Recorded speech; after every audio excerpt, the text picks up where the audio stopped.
What's poppin', fellow users? It is me, MT, and welcome back to the Heavy Spoiler Show. This is going to be a breakdown for Disney's 1982 sci-fi classic, Tron, starring Jeff Bridges. So, let's make like Flynn and just jump into this thing. Tron was written and directed by Steven Lisberger and released by Disney on July 9th, 1982. And the movie would end up making $50 million globally on a budget of $17 million.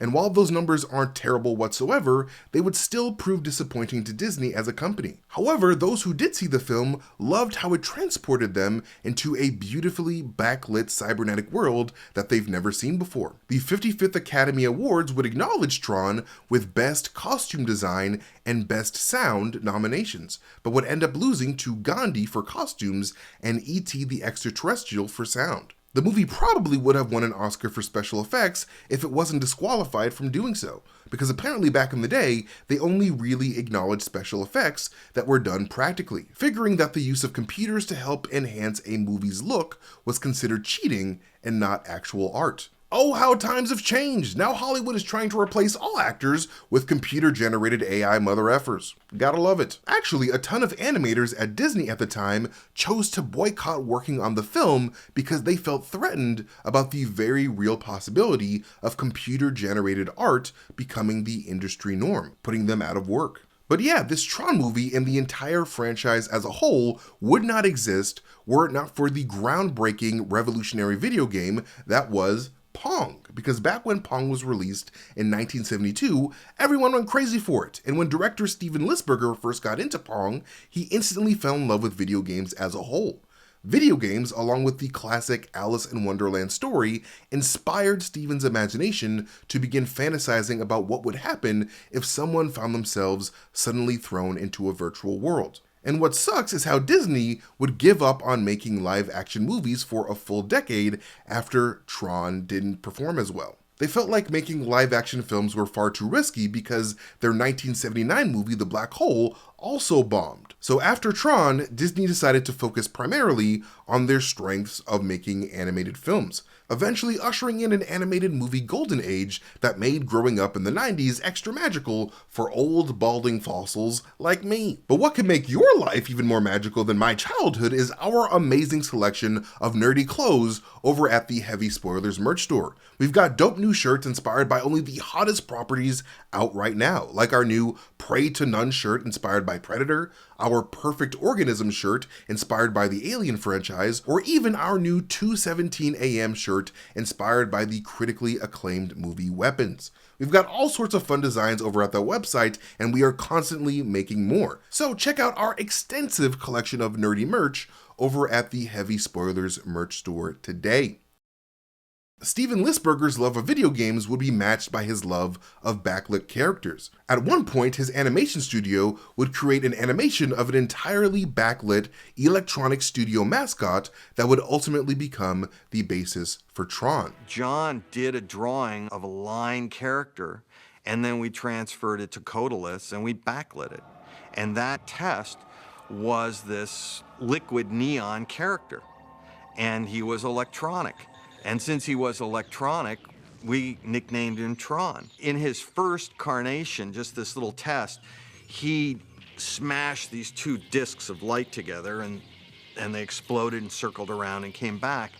And it worked out really well, that little piece of animation. And so we had this electronic warrior as a character in the studio, but we weren't sure what we were really going to do with that yet. And that was the start. He was thinking, yeah, we could do a whole backlit character and the whole movie could be like that. And that was sort of the germ of it, was just light on black. Steven Lisberger would eventually team up with Disney to make his Tron vision a reality, despite Disney executives at the time being a little apprehensive about the idea of producing a movie centered around the then confusing world of computers. They apparently only greenlit this movie because they felt like the director's plan to mix live action with computer animation was pushing the boundaries, and they felt like Tron was the type of movie that founder Walt Disney would have been all about if he were still alive at the time. But yeah, the movie opens with a spark of electricity that turns into a bright source of light, before the figure of a man encapsulates that light. And the sounds of electricity can be heard when the Tron title card comes up on the screen.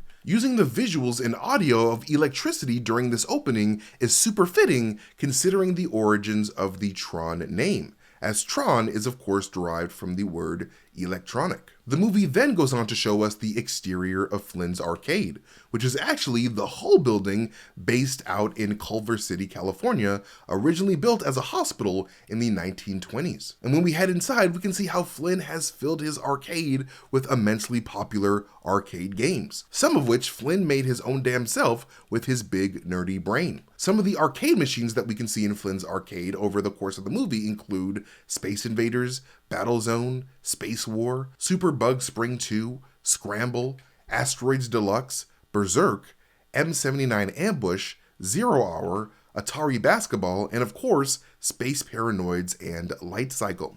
We can also hear the sound of someone losing a life in Pac-Man in the background as the camera pans to show all the engrossed patrons at the establishment. And among these people, a young man plays the Light Cycle arcade game, where cyber motorcycles race each other while walls of light trail behind them, acting as fatal obstacles. And this is where we first meet Commander Sark, played by actor David Warner, who also plays the nefarious Edward Dillinger Sr. Sark is of course a program created by Ed Dillinger, which is why Sark has Dillinger's face, voice, and similar personality.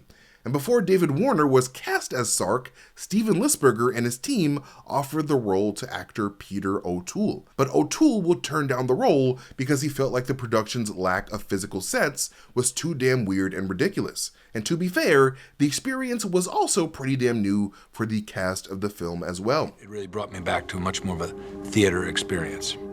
Because I believe on stage, so many kinds of plays that I did, there was no scenery. It was very much like that on Tron, and you created the world for the audience, and we very much had to do that ourselves with your imagination. You had to paint that picture with your words and everything for your audience. There aren't really any tanks, and there aren't really any things, but when you get into that mindset, it becomes real for you. And that's kind of what was going on. We just got into that innocent frame of mind where we just believed. The way that I can describe this experience of shooting Tron, and it's playtime. It was so much play that it's just a matter of playing. Make believe you are on a life cycle. I mean, we'd be sitting there and go, it's coming. I remember hanging out with Jeff and Bruce. We were just kids in a candy store. The sound that the light cycles make in this movie were created by award-winning sound designer Frank Serafine by slapping microphones on a couple of Supersport motorbikes and then feeding that sound through Prophet 5 and Mini Moog synthesizers. The way that this light cycle match is presented implies that Commander Sark is actually inside of Flynn's arcade cabinet, acting as the computer, which doesn't really make sense due to Flynn having created and installed this arcade machine completely independent from the Encom company. However, because computer tech was still fairly new at the time, the concept of independent networks or servers was kind of foreign to the production team. So, Sark is basically able to use any light cycle arcade machine as an arena for his sadistic games. And after Sark de-reses his light cycle opponent, he heads to his 4,000 foot long flying digital command carrier. And while he's on the bridge, we can see a blue and yellow-orange schematic of what appears to be the entire cyber system. This map would turn out to be a big ol' Easter egg later on in the movie when Flynn, Tron, and Ram break out of their light cycle match. Because when Sark is looking at this map to track those three rebels down, we can see a game of Pac-Man being played on the side with the Pac-Man sound effects and everything. Send out every game tank in the grid. Sark then communes with his boss, the Master Control Program, less affectionately known as the MCP. Before the MCP became a cyber tyrant, he was originally a simple chess program created by the old, wise, and kind founder, Walter Gibbs, played by actor Bernard Hughes. Ed Dillinger would eventually find this chess program and upgrade it to manage all of Encom's computer systems. And because of this, the MCP has the same voice as Ed Dillinger actor David Warner. But when the MCP is destroyed by the end of the film, the original chess program at the MCP's core is finally freed, having the face of its original creator, Walter Gibbs. Throughout the film, the evil MCP acts as a digital reflection of the evil Ed Dillinger. Much like Dillinger rose to the top of Encom by stealing Flynn's games and programs, the MCP also seeks to grow stronger by absorbing the programs from other companies and government entities. And when the MCP has his first conversation with Sark in the movie, he offers to have Sark battle against some strategic air command programs from the military that he's kidnapped, immediately showing us how dangerous the MCP has grown to becoming an all-out threat to humanity. But speaking of kidnapped programs, the following scene introduces us to one such kidnapped program named Crom, played by actor Peter Jurasik. Before he was kidnapped, Crom was originally a program used at a savings and loan institution working under a man named Mr. Henderson. And since all the programs of this movie have a piece of their souls of their users inside of them, it's safe to assume that this Mr. Henderson guy has the same face as Crom actor Peter Jurasik. Crom is then crammed into a jail cell and immediately discovers that he has a prison neighbor named Ram. Played by actor Dan Shore, Ram used to work at a big insurance company as an actuarial program. And before being sent to work at the insurance company, Ram was designed by Encom programmer Roy Kleinberg, also played by Dan Shore. We actually see Roy ask Alan Bradley for some popcorn at his cubicle a little bit later on in the film. Hey, Alan, you think I could have some of your popcorn? Yeah, sure. As the two talk to each other, we can see that the main aesthetic difference between the two is how Crom appears to be wearing a toga on his torso, a piece of clothing given to all programs who have first been captured to compete in the MCP's Twisted Games. Almost like they were meant to be contenders in a cyber version of the ancient gladiator fights at the Roman Colosseum. Ram then informs Crom that Sark and the MCP are rounding up anyone who believes in the existence of a race of users that exist on a plane higher than their own, a religious inquisition akin to the likes of the Spanish Inquisition that ran from 1478 to 1834. Meanwhile, in the real world, Kevin Flynn, played by actor Jeff Bridges, is in his office attempting to hack into the mainframe of the computer tech corporation Encom. Flynn, of course, used to work at Encom before he was fired by the corporate fraud that is Ed Dillinger, who, together with the MCP, stole all the video games that Flynn created in order to rise up the ranks at Encom. We then transition to Kevin's program Clue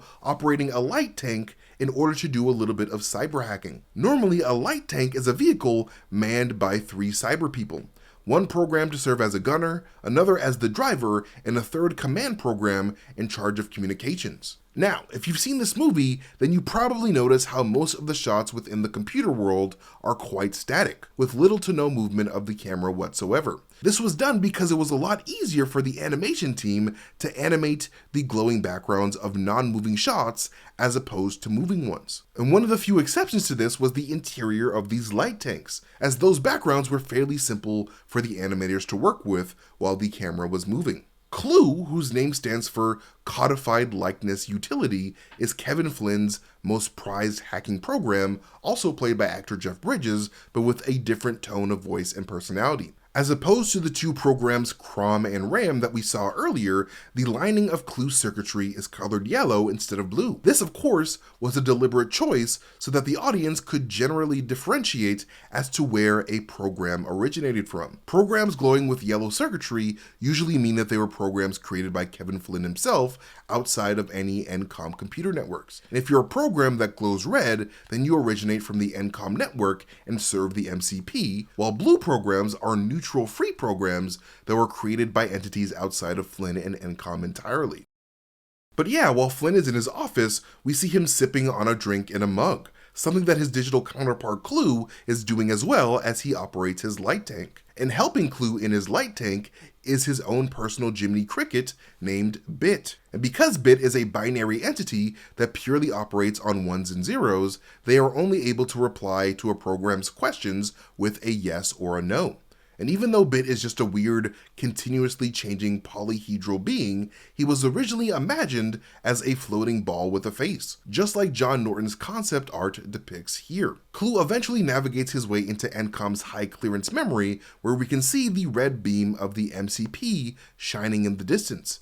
However, he is immediately confronted by a fleet of flying recognizers. Like the light cycles, these recognizers were also elements from Flynn's stolen video games. The game Space Paranoids, to be exact. Flynn has red neon recognizers on the walls of his arcade to show this, as well as a giant billboard on the top with a recognizer on it. The sound that these recognizers make were created by enhancing the sounds of a helicopter using a Prophet 5 synthesizer. And the use of helicopter sounds for these recognizers is quite fitting, as they seem to be digital reflections of Ed Dillinger's own futuristic-looking helicopter that he's backlit in red in the real world. After taking down 5 of these recognizers with his light tank, Clue is ultimately captured and brought before the MCP itself before he's tortured and derezzed. Then we are brought to the Encom building itself as Dillinger arrives in his dope-ass helicopter from a consumer electronics show. And as he walks through the elevator doors in his office, we can see what appears to be a Deval Rapala statue in the corner.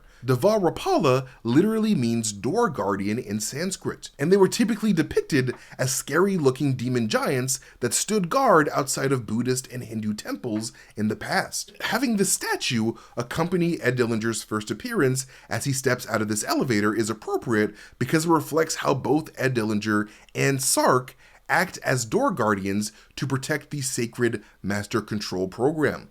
We would even see Commander Sark himself literally turn into a giant when Team Tron starts knocking at the MCP's door towards the end of the film. And as Dillinger walks down the hall towards his desk, we can see a repeating pattern of diamonds in the ceiling, meant to reflect the diamond patterns that adorn the walls of the MCP's core. Diamonds that he uses to imprison, absorb, and derez programs at will. And standing watch over Dillinger's office is his personal assistant Peter, played by actor Tony Stefano.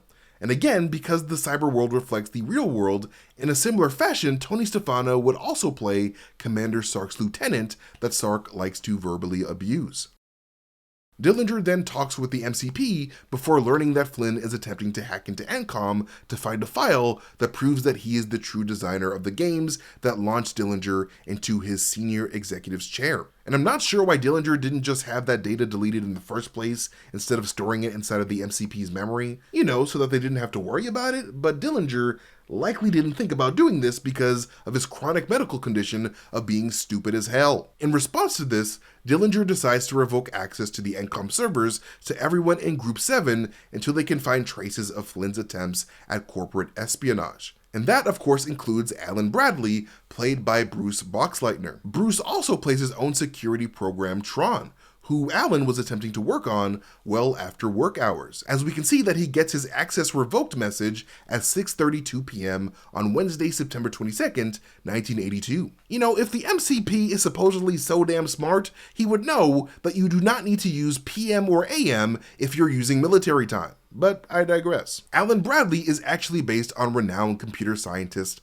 Alan Kay, who is known for helping invent the modern personal computer, including the idea of a laptop-like portable computer with a graphical user interface. Kay also played a big role in creating object-oriented programming, which makes software easier to build and reuse. Alan Kay would actually serve as a consultant on this Tron movie as well, which is super dope. In the original script, Alan's name was actually Alan Bailey instead of Alan Bradley, but they decided to switch it up for some reason. We can see that Alan and his cubicle neighbor Roy Kleinberg are the only employees left for the night in this endless sea of blue cubicles, with these cubicles actually belonging to Walt Disney's IT department down at their corporate offices. The cubicles off in the distance in this scene were actually digitally added in during post-production, just to make this office look bigger than it actually is. And super random, but as Alan heads towards these orange double doors to go see Dillinger about his revoked access, I love how this shot of the cubicles kinda evokes that giant blue maze-like map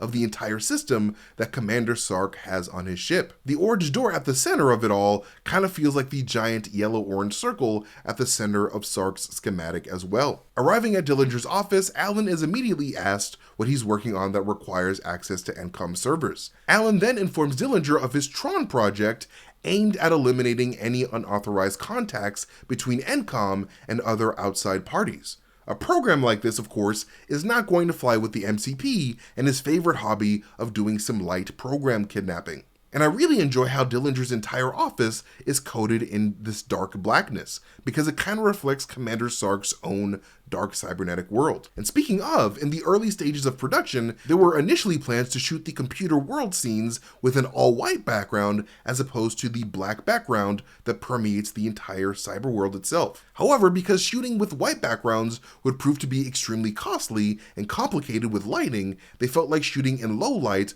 would help make the budget smaller and the lighting process a lot more streamlined. Dillinger then assures Alan that his access would be restored in a couple of days before sending Alan away to talk shit about this Tron program behind Alan's back. Alan then decides to take an elevator down to Encom's Laser Bay 2, the sequel to Laser Bay 1 and the prequel to Laser Bay 3, Revenge of the Sith. The production actually shot Laser Bay 2 at the Shiva Solid State Laser Facility at the Lawrence Livermore National Laboratory in California.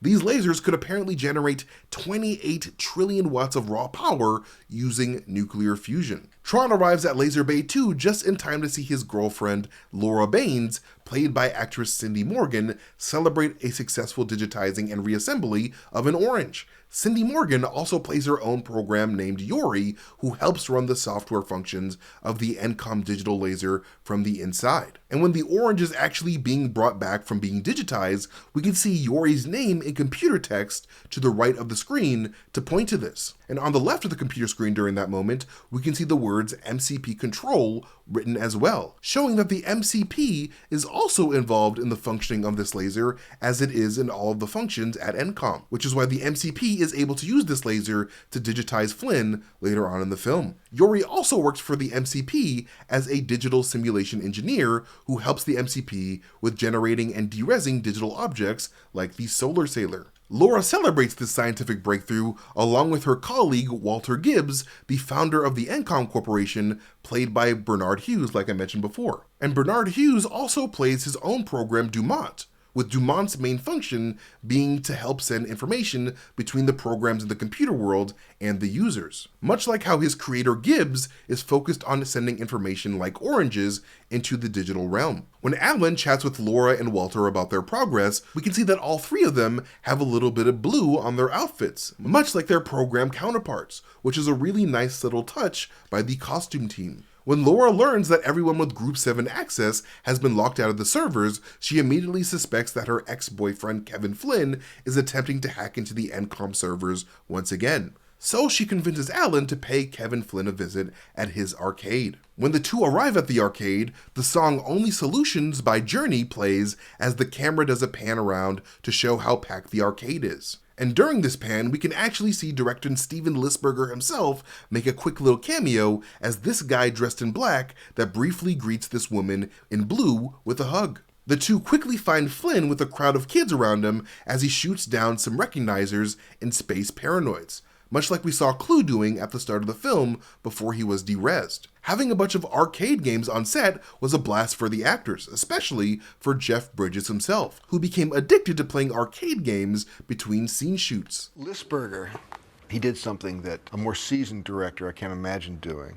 The set was littered with all of the latest video games. You can imagine all the cast and crew wanting to rally them to get back to work, and they say, well, wait, just 1 second, and that was often the case. And Steven was often right in there too, The idea of video games on the set, it created a moving cyberspace image that an actor could look at and then sort of transpose onto the blank set that he had to work on. I'd be in the middle of a game, and they would say, come on, Jeff, we're ready. I say, no, I'm preparing for the scene. And after Flynn casually obtains the world record for his own game, he runs into his former coworkers Alan and Laura and brings them to his upstairs bedroom to see what the hell they even want. And as Alan and Laura tell Flynn that Encom is onto his hacking efforts, the video game addicted Flynn is messing around with his handheld electronic quarterback from Coleco. Alan then asks Flynn if he's attempting to embezzle from Encom, leading Flynn to begin explaining to Alan how Dillinger stole all of his programs before firing him. And before telling this story, Flynn says the words, Sherman set the Wayback Machine to 3 years ago, referencing the time-traveling duo Mr. Peabody and Sherman from Peabody's Improbable History segment from the old Rocky and Bullwinkle cartoon. The three of them realize that if Ed Dillinger and the MCP are left to do whatever they want, chaos could soon reign on the world with their unchecked authority.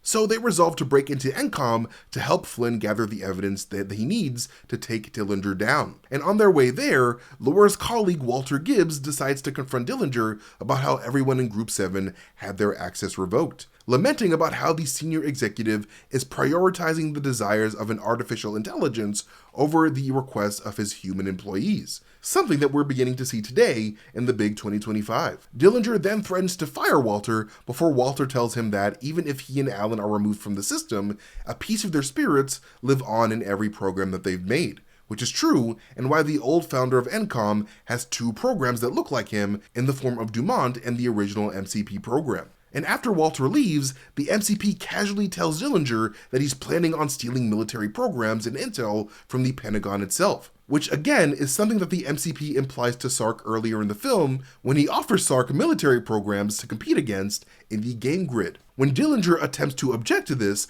the MCP threatens to send the evidence of Dillinger's theft of Flynn's ideas to the British newspaper The Times by showing him a headline with the words "Encom senior exec indicted" to keep Dillinger in line. I personally love how this moment happens directly after Dillinger threatens Walter Gibbs with the loss of his job, because Dillinger quickly gets a taste of his own medicine. The MCP has adopted Dillinger's own bottomless hunger for power and control, and has grown to become even more hungry for influence than Dillinger is. Meanwhile, the trio has successfully broken into Encom. Laura brings Flynn to her terminal in Laser Bay 2, while Alan waits in his office for a signal from Tron. And as Alan heads to his cubicle, we can see the words Gwort Klaatu Barada Niktu written on the side, which are the words said by the robotic alien Gwort from 1951's The Day the Earth Stood Still. And as Flynn takes a seat at Laura's terminal, he quotes John Lennon when he says, "Like the man says, there's no problems, only solutions." Which is also why that song Only Solutions plays in the Flynn arcade earlier in the movie. However, when Laura leaves, Flynn immediately runs into the big problem that is the MCP. And when Flynn attempts to overwhelm the mind of the MCP with a bunch of unsolvable equations, the MCP makes the executive decision to shoot Flynn in the back with a gun! Just kidding, it was a digitizing laser, which transports an unsuspecting Flynn to the game grid itself, transforming his physical form into the blue glowing digital form that all free programs have. When they showed us the costumes, I said, "You've got to be kidding. Where are the pants? Where are the pants?" I love the costumes because all I remember is wearing skin-tight pajamas and just bursting with myself.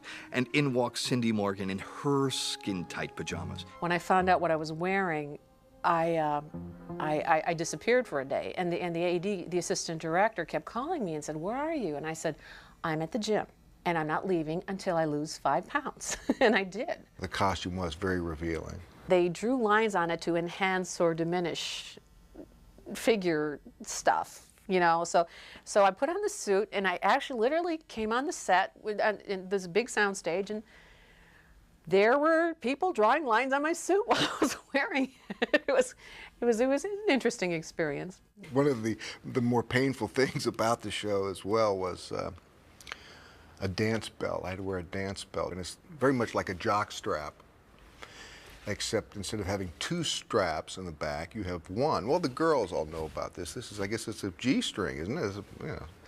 But it made it very painful to sit down. There wasn't much sitting down on the set of Tron because of that.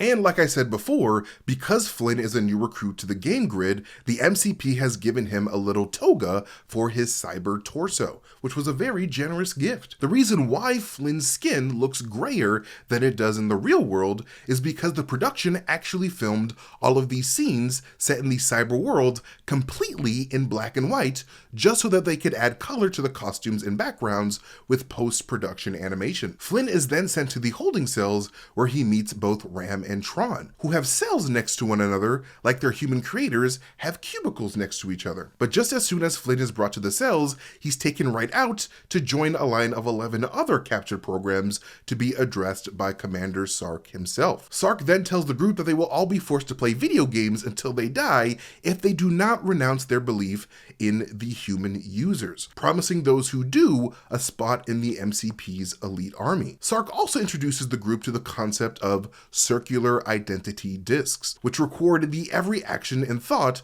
of every program that owns one, but are actually just repurposed frisbees in real life. And when the group is hauled back to their cells, Flynn discovers that these identity discs can also be used to fight other programs as he watches Tron fight some of Sark's elite warriors. And after Tron wins, he lifts his identity disc in the air in victory, much like Tron would by the end of the movie when he's finally able to use his disc to download the data crucial to the MCP's destruction. The sound that these identity discs make when they're being thrown is actually the sound of yelling monkeys filtered through a Fairlight CMI digital synthesizer. This synthesizer was also used on director Steven Lisberger's Cat in order to create the low growl that the master control program makes in the background. Back at the cells, Flynn gets to know Ram a little bit more. Ram then expresses his deep enthusiasm in helping the lives of human users run more efficiently. And this is a big reason why Dan Shore's Ram is so willing to follow Tron on his journey to destroy the MCP later on in the film. Ram was an actuarial program who says, I like to serve other people's needs. Of course, if you think of the payments as an annuity over the years, the cost is really quite minimal. He was just a boy in service, period. So if you are in service and you see a great leader like Tron, you follow that great leader for the service of mankind. Flynn is then forced to compete against the banking program Crom in a game of hyperball, more commonly known as the Ring Game. The Ring Game is essentially just a cyber version of High Lie. But instead of using a cesta to throw a ball at a wall, these programs use cyber cestas to throw a sphere of energy at the ceiling. Steven Lisberger decided to add these gladiatorial elements to his movie as a tribute to the 1960 classic film Spartacus, a personal favorite of his. And when the two begin playing, Flynn is genuinely having fun and treating it like an actual game. But when his proficiency at hyperball threatens to get Crom killed, Flynn snaps out of it and outright refuses Sark's command to, quote, finish the game. In the 2010 sequel Tron Legacy, the evil Clue would also command a brainwashed Tron to finish the game during his dogfight with the Flynn family, a command that Tron would refuse just like Kevin does here. Seeing Flynn's refusal, Sark decides to destroy Crom by deleting his platform. And he would have done the same to Flynn as well, but the MCP forbids him from doing so, as the MCP wants Flynn to die fairly in the game grid. The MCP's personal way of proving that technology is superior to the mind and abilities of even the most intelligent users. Flynn is then brought back to Tron and Ram, and the three of them are forced to compete in a game of Light Cycle. And even though CG has definitely gotten better over the years, I still believe the sequence looks pretty damn good for the time, especially when none of the tools that computer animators use and take for granted today straight up did not exist. So the fact that these computer animators essentially created all these scenes using math is kind of wild and ridiculously impressive. I was working at the Disney Studios. I was an animator on Mickey's Christmas Carol when Tron was being produced. Two of my friends, Jerry Reese and Bill Croyer, were working on Tron, and they were doing the storyboarding and the choreography, you might say, of all the computer animation. They were over in one of the trailers, and they had a computer that was hooked via phone line back to New York with Magi Synthavision. And my good friend Chris Wedge was back there working on the animation, and he would send over the phone line the scenes frame by frame by frame for them to look at, some of the early renderings. For me, this was some of the very first computer animation I had ever seen, and it was so exciting. The first scene that I remember them working on was the light cycle sequence, and it absolutely blew me away. You had to have a completely symbiotic relationship with the computer technicians. You know, they had never done film, and we had never used computers. You couldn't have all the tools you wanted because you didn't know what tools you would need. It became this process of learning about what the technology could do and then brainstorming the creative side to use it. There really was no software to make anything move. There was only software to describe where things sat. And if you wanted something to go from here to here, it was literally as simple as, you know, X is 4, now X is 6, there's 2 units, and that was that. I mean, there was just nothing else, you know, around. So suddenly, Jerry Reese and I, who were the only animators on the whole show, were faced with the situation of trying to create what we consider to be Disney's quality animation, which meant animation that moved with personality and moved with drama, and we had to do it with no tools. You weren't able to even pull a wireframe up on the screen and make it move. Couldn't even do that. What was kind of terrifying about Tron is we would plot out these very complicated moves. We'd have vehicles chasing each other down irregular canyons with cameras flying through the air and twisting and rolling and diving. And all that had to be done with these very simple graphs. We had to go ahead and break it down frame by frame by frame, increment by increment. Because let's say you've got an object, like a light cycle. A light cycle, for every frame that it moves, it will need at least 6 numbers to describe its position. It will need its X, Y, and Z translations to show where it is in space.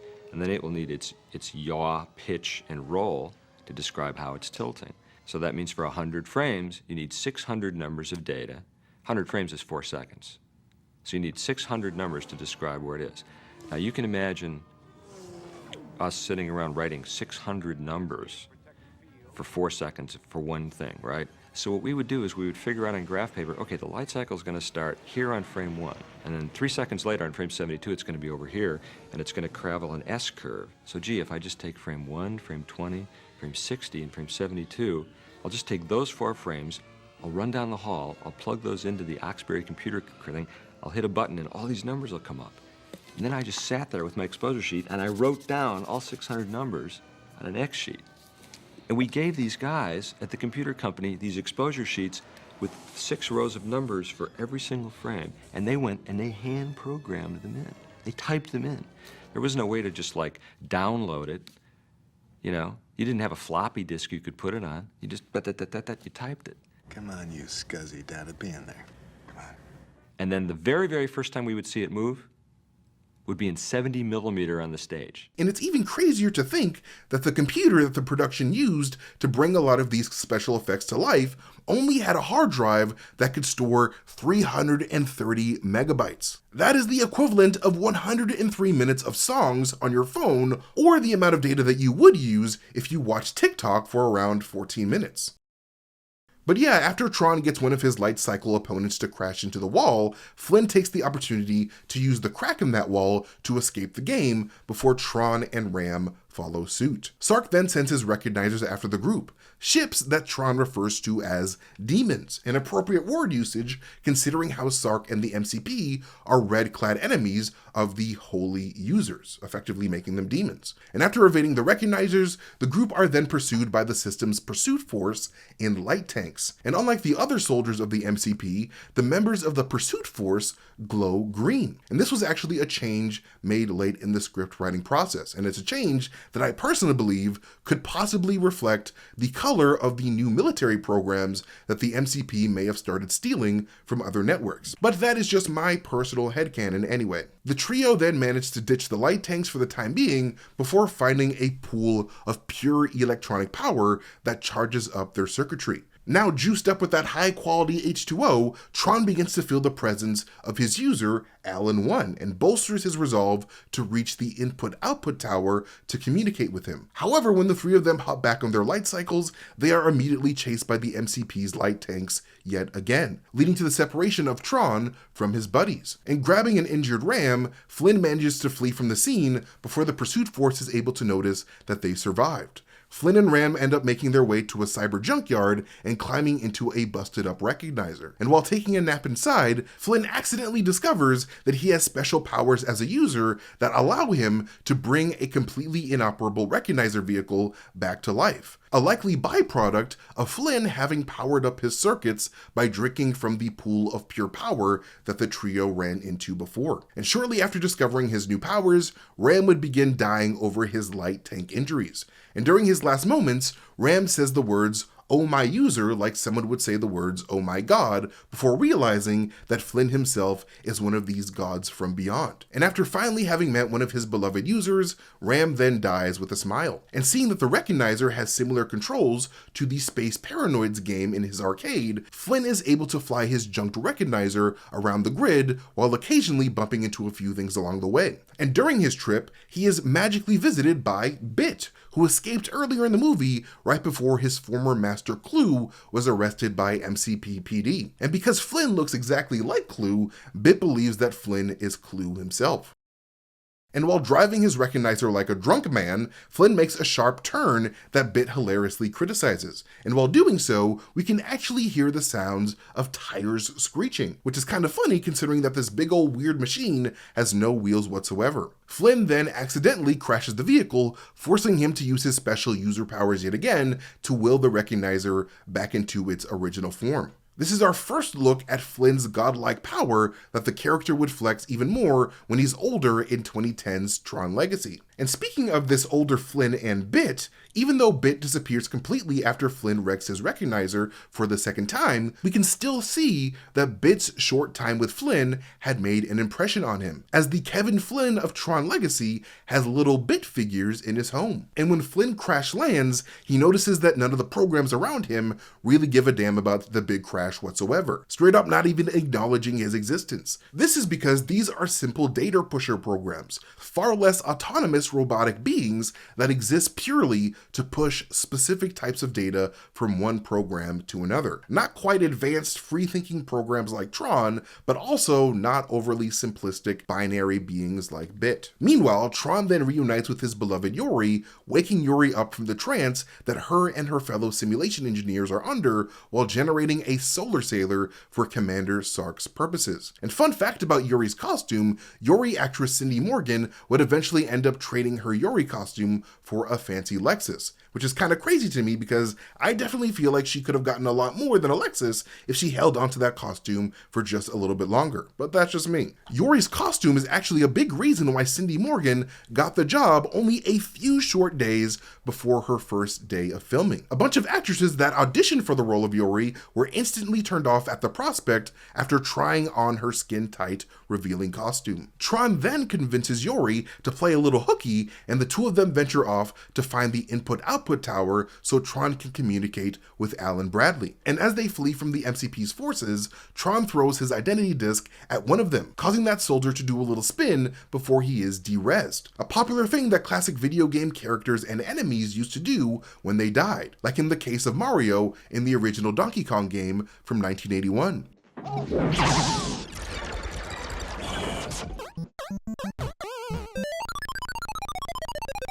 And as the two of them are on the run, the original intention was for there to be a little bit of a sexy time scene between Tron and Yori when they take a short break on their journey. Yori even does a magical transformation into some fancy cyber lingerie and everything. However, Lisberger would end up deleting that scene from the movie completely for the sake of flow and atmosphere.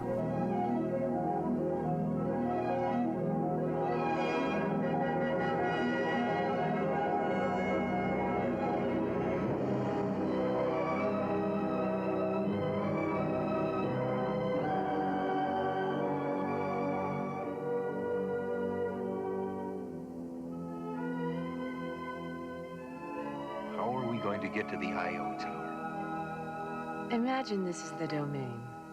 We're here, and where you want to go can be reached by this circuit.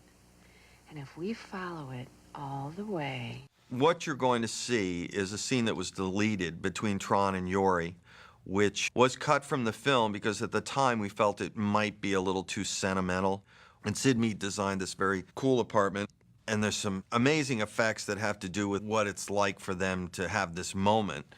And then Tron ends up knowing what he really has to do, what he has to fight for. And he goes on from there, and then she comes with him. Not that much was cut from the film. The scene is short, and I regret that it was cut. I'll never forget the argument I had with Steven. Maybe he's forgotten it, I don't know. In the parking lot of Technicolor about cutting out the love scene. Had to be 110. And I'm standing in the parking lot, and it just seemed very odd. Absolutely sweat dripping off me by my car with Steven, and he's saying, no, it's got to come out. It doesn't work. It interrupts the flow. I can't think of the other reasons that he had because, of course, I probably wasn't listening to them. And we must have stood there for 15, 20, 30 minutes. And I got in my car, and I could have wept. I, felt that he was making a huge mistake. It really added a lot to the show, and I thought it was whimsical, it was romantic, it was cute, it was a little bit sexy. I think that was very confusing because we weren't people. And we're supposed to do something that's kind of, were these people sexual? Are these beings sexual? And what was that? And it was something I just was not seeing, and I don't quite understand. Probably to this day, I feel it would have been a better film with it than not. But, you know, who knows? We'll never know. At least we still have it. The two then make their way to the last free input-output tower in the domain and meet up with Bernard Hughes' Dumont, who holds Yori in as high regard as his programmer, Walter, does with Laura. And unlike other normal programs, Dumont wears a giant headdress akin to the Pope, which makes sense due to Dumont being in charge of guarding the sanctum that allows communication between programs and users, much like how the Pope is seen as a bridge between humanity and God in the real world. With Sark's forces at their heels, Dumont lets Tron into the sanctum, and Tron finally gets the program that he needs from Alan downloaded into his identity disk, with the disk rising and descending from the ceiling like a gift from the heavens itself. Tron and Yori then get the hell out of Dodge before Sark's forces interrogate and arrest Dumont for his betrayal. The two lovebirds then hop into the solar sailor that Yori was working on earlier and begin to head straight to the MCP. And while this solar sailor sequence may look pretty bare bones for all you youngins out there, the creation of this solar sailor was a Herculean effort for the VFX team. Triple I had a very, very tough job. They had to create the solar sailor, which we knew what he wanted it to look like, but Steven was insistent that it have translucent sails. And I lobbied somewhat heavily for non-translucent sails. I said, you know, Steven, we could be sinking ourselves here, excuse the pun, with the solar sailor if we go with translucent sails. And he said, quite rightly, look, the look of it needs to be ethereal. It needs that translucency. It needs to be magical craft. And if it has solid sails, it just doesn't work. It doesn't look as beautiful. It's not as elegant. And so he stuck to his guns. And when we saw the creation of the solar sailor, which was one of the first things that Triple I did, and as it builds up and you see these wonderful translucent sails, I tell you, there were a lot of great moments during that year, and that was one of them. And as Yori prepares the solar sailor, Tron fights off Sark's foot soldiers that have flown onto the ship from above, not realizing that one of these red glowing soldiers is actually Flynn in disguise, after Flynn having accidentally learned that his magical user powers allow him to absorb the colors of those that he touches, becoming a skin-changing chameleon akin to the likes of Ariana Grande. Tron then realizes his mistake and helps Flynn aboard the solar sailor. And right after this moment, we get a fun little Disney Easter egg in the form of a hidden Mickey. Because as the solar sailor flies through the cyber world, the animators thought it would be fun to etch the outline of a smiling Mickey into the actual terrain for eagle-eyed viewers to catch, which I love. The group also fly over a swarm of green grid bugs, who are seen super briefly in the movie. There were actually apparently plans for there to be a brief action sequence between the trio and these grid bugs, but the idea got lost with earlier drafts of the script.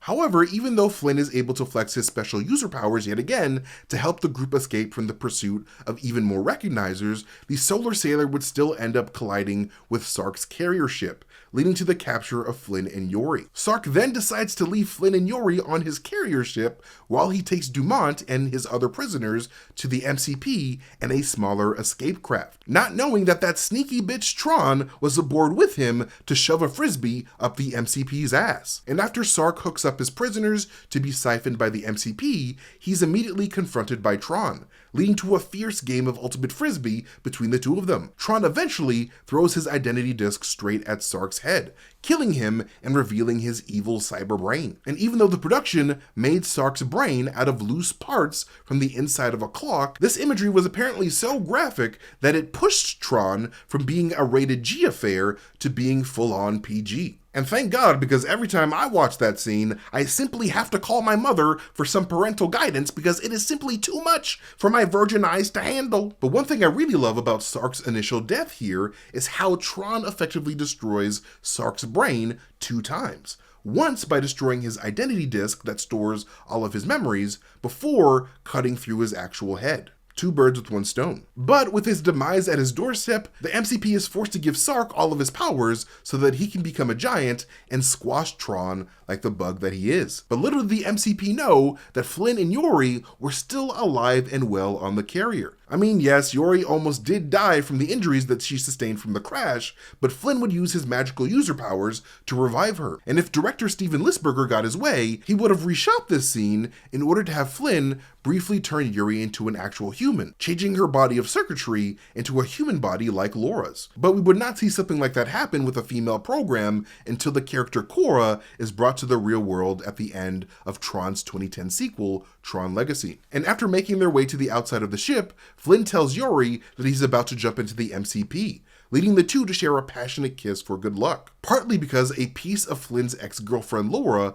lives on inside of Yori, a possible allusion towards hidden feelings that Laura may still harbor for Flynn in the real world. Flynn then jumps into the MCP, causing it to turn blue and stop defending itself so that Tron could deliver the killing blow, a blow that would send Flynn back to his native reality and restore power back to the system. Not only that, but the original chess program form of the MCP would also be freed, revealing that it had the same face of his creator Walter Gibbons, like I mentioned before. This OG MCP can be heard typing on a Model 3 Oliveri typewriter when he's finally freed as well. And just as the light returns to the game grid, the sun begins to rise over the Encom building when Dillinger discovers that Flynn was finally able to print out the evidence that he needed to expose him as a fraud. Then, of course, the movie ends with Encom's new senior executive, Kevin Flynn, arriving at the top of Encom Tower to greet and hug his partners in corporate espionage. But anyways, that is it for this breakdown of Tron